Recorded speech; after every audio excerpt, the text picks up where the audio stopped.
Ассаламу алейкум құрметті қыз-келіншектер. Бүгін мен сіздермен балалықтың бал-дәмі болған өте оңай жұп-жұмсақ пирогтың рецептімен бөліскім келіп тұр.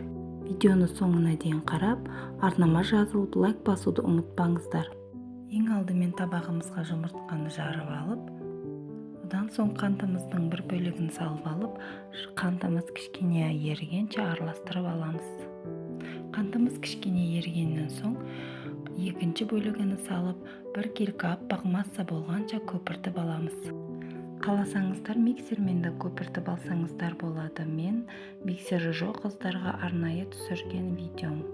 Ас содасын дәмін кетіру үшін айранымызға қосып алып, онда массамызға саламыз. Айранның қалған бөлігін де салып, араластырып аламыз.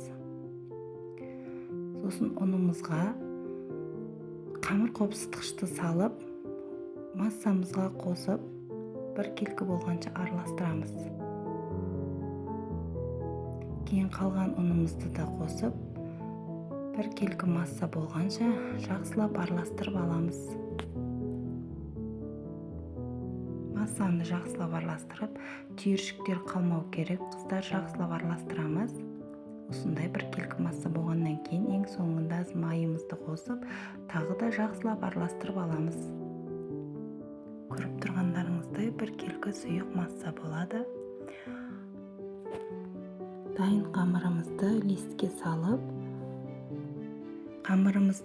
салып, тегістеп алып, ұрып ауасын шығарып аламыз. Листімізді тоқ пешінен 180 градусқа 20-25 минутке жібереміз. Осымен ескертетін жайт, пирогымыз піскенге дейін тоқ пешіні мүлдем ашпаймыз. Сол кезде пирогтарыңыз отырып қалмайды. Осымен пирогымыз дайын. Қалауларыңыз бойынша қант ұлпасымен әдемілеулеріңізге болады. Өз қалауларыңыз бойынша арасына жаңғақ, мүйіз қосып пісірсеңіздер де өте керемет пирог болады. Көріп тұрғандарыңыздай үлкен көлемді пирог. Отбасыларыңызға пісіріп қуантыңыздар. Видеом ұнаған болса, лайк басып, комментарий жазуды ұмытпаңыздар. Астарыңыз дәмді болсын.